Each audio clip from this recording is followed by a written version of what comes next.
Allah Azza wa Jal nous dit, c'est lui qui reprend votre âme, votre conscience la nuit. Le mot utilisé en arabe, il n'y a pas d'équivalent. On va expliquer. Allah yatawaffa al-anfus, c'est le mot qu'on utilise pour la mort. Le wafat, quand on l'entend, c'est le mot mort, mais c'est aussi le mot sommeil. Et dans la réalité, le mot veut dire mort. Mais Allah il utilise majazan, métaphoriquement. On peut métaphoriquement utiliser un mot et le placer parce qu'il y a une ressemblance. Et c'est quoi la ressemblance? D'avoir utilisé le mot mort pour le sommeil. C'est que quand quelqu'un meurt, il devient inconscient, il ne bouge plus. Il devient inconscient, il ne bouge plus. Ben, quand quelqu'un dort, il devient inconscient, il ne bouge plus. Il est inconscient de ce qui se passe autour de lui pendant son sommeil. Il est inconscient de ce qui se passe autour de lui et son corps, il ne bouge plus. Vous observez le corps d'une personne qui dort, il ne bouge plus comme un mort. Et il est inconscient de ce qu'il y a autour de lui, comme un mort. Ça, c'est la ressemblance. La deuxième ressemblance, c'est que de la même manière qu'on ne peut pas repousser la mort, elle nous domine, elle s'impose, et bien le sommeil aussi. Il nous domine et s'impose. Il vient soudainement et on devient soudainement inconscient et on ne bouge plus. Et si quelqu'un dit oui pour la mort, non pour le sommeil, qu'il fasse une tentative de ne pas dormir. La mort domine, le sommeil domine, prend le dessus et nous rend subitement inconscients. Lorsqu'on se refuse de dormir, le sommeil qui vient à nous, c'est lui qui s'impose. Allah Azza wa Jalla dit, c'est lui qui vous donne donc le sommeil la nuit. Alors qu'il sait le mal que vous faites le jour. Le mal que vous avez fait dans la journée avant le sommeil et le mal que vous allez faire le lendemain. Allah sait, wa ya'lamu, Allah sait le mal que vous faites. Malgré ça, thumma yab'athukum fihi, et il vous redonne le réveil, il vous redonne la vie, il vous redonne la conscience, il vous redonne la capacité d'agir le lendemain. Alors qu'Allah Azza wa Jal, il peut vous dominer et ça s'arrête, mais il vous redonne. Yab'athukum, et le mot ba'atha, ça veut dire il vous redonne la vie. Il vous redonne la vie. La conscience revient et les mouvements reviennent. Mais Allah il dit, il continuera à faire ça. Liyuqda ajalun musamma, l'alternance du jour et de la nuit, qui se voit par rapport au sommeil et l'éveil. Par rapport au sommeil et l'éveil. Que l'alternance du jour et de la nuit c'est le sommeil, le jour c'est l'éveil. Cette alternance, c'est afin de finir la durée qui est déjà prédestinée. Ajalun musamma, la mort, elle est déjà prédestinée. Et Allah va te réveiller jusqu'au jour où tu arrives à la fin de ton terme. C'est-à-dire que la vie de l'être humain a été coupée en séquences de sommeil, éveil, sommeil, éveil, sommeil, éveil. Elle a été coupée comme ça, notre vie. C'est Allah qui a organisé la vie comme ça. Il y a une fin, et après, on rentre dans l'inconscience, on redevient conscient, on rentre dans la conscience. Et Allah, il a comparé les deux à la vie et à la mort. Le sommeil, c'est la mort, et le réveil, c'est la vie. Liyuqda ajalun musamma. Et une fois que le terme sera fini, thumma ilayhi marji'ukum. Puis, c'est vers lui que vous allez tous retourner. Thumma yunabbi'ukum. Parce qu'il sait parfaitement ce que vous faites de jour. Et il vous informera de ce que vous avez fait. C'est-à-dire, il vous jugera. Après, Allah Azza wa Jalla les rappelle, il dit, wa huwa al-qahiru fawqa ibadihi.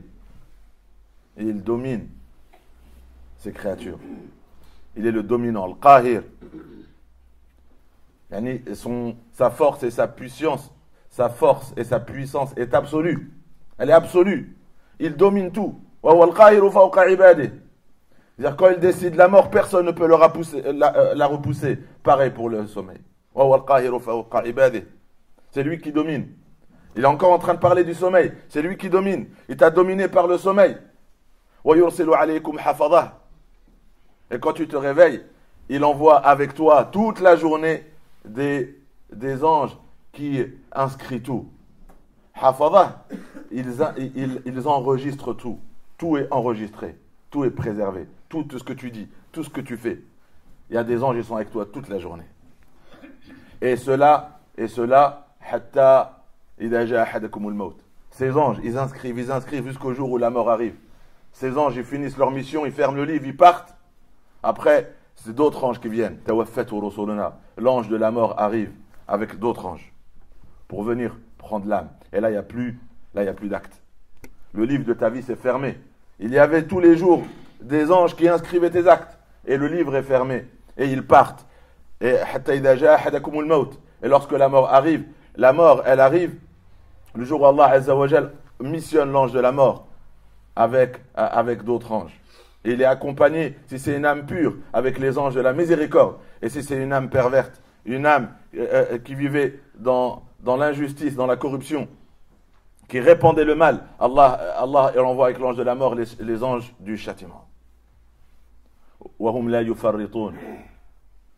Et ils ne vont pas retarder ce pourquoi ils sont missionnés. C'est-à-dire, si Allah leur dit, maintenant, ils meurent, au battement de cœur près, ils prennent l'âme. Ils ne vont pas arriver une seconde en avance, ils ne vont pas lui donner une minute de plus. Et après, ils prennent l'âme. Et cette âme, ilallah, mawlahumul haq. Ils sont rappelés, ils retournent auprès de Allah, leur Seigneur, le juste.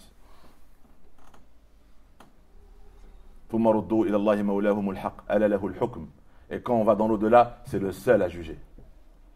Lahu hukm. Sur terre, beaucoup se disent souverains.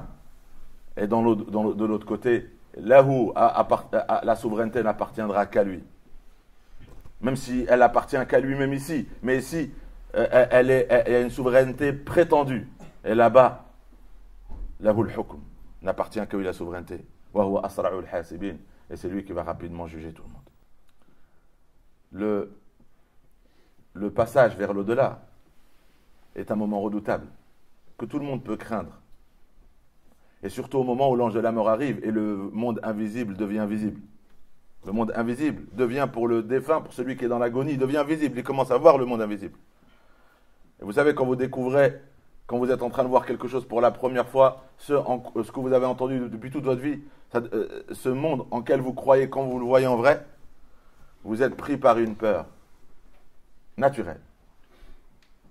Mais Allah Azza wa Jal, quand tu es croyant, Allah il nous dit Allah, écoutez attentivement. En arabe, Allah, il a commencé le verset par Allah, il dit écoutez attentivement.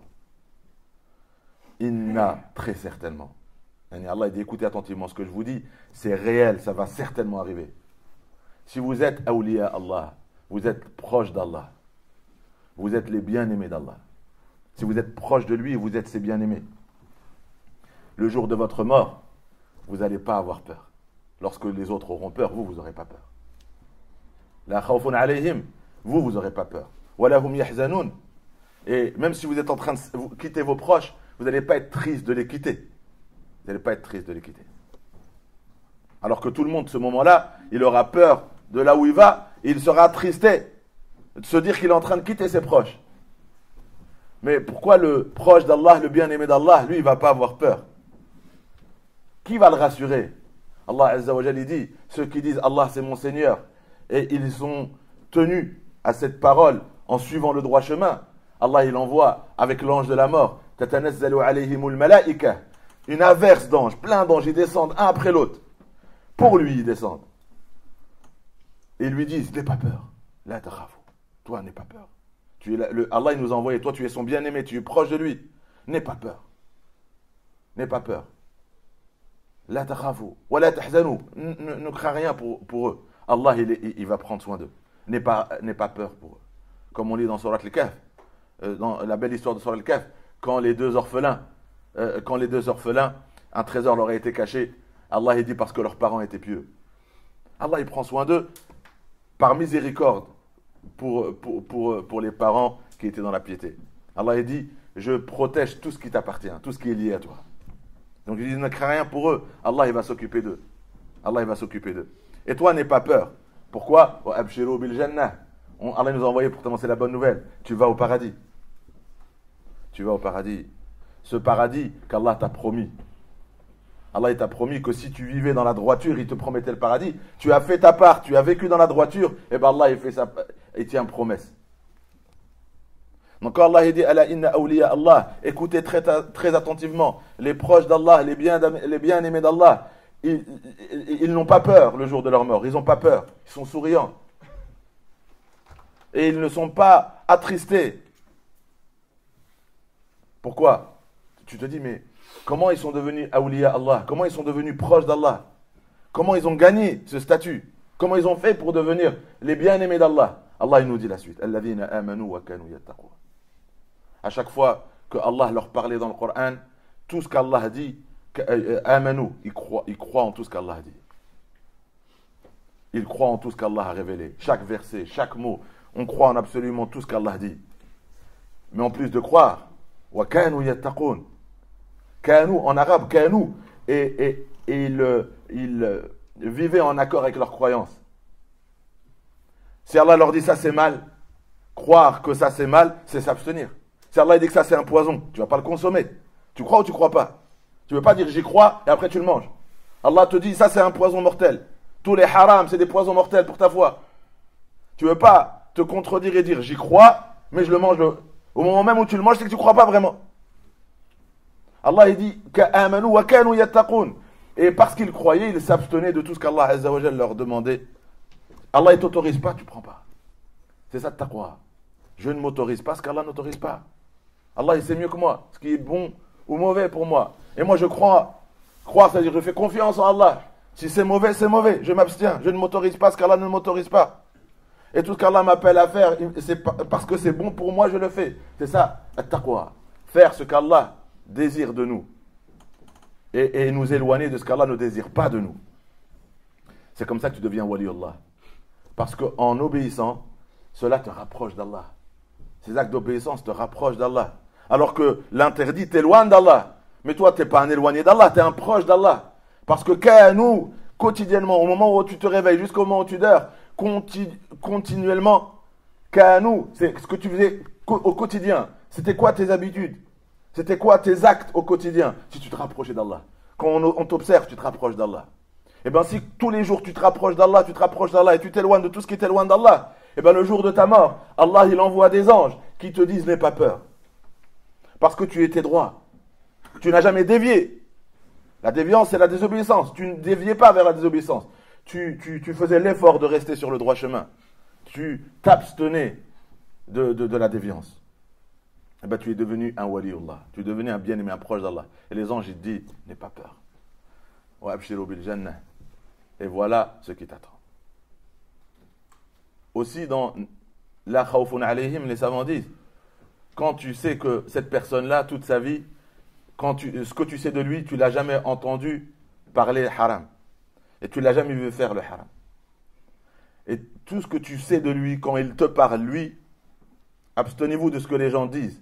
Ce que tu entends avec tes oreilles, tu vois avec tes yeux, tu vois qu'il dit que du bien, il ne fait que du bien.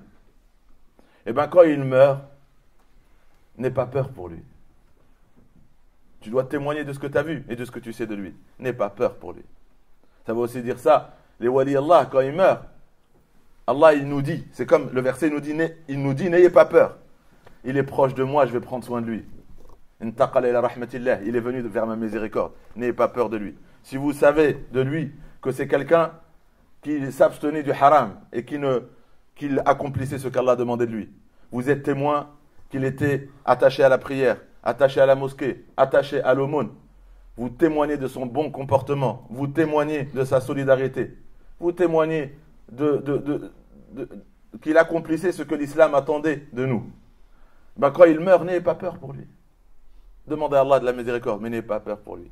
Allah, il annonce la bonne nouvelle pour lui, même le jour de sa mort, il nous dit n'ayez pas peur pour lui. On vient de perdre un être cher, un pilier de cette mosquée, le Hajj Sha'bi, rahmatullah alayhi.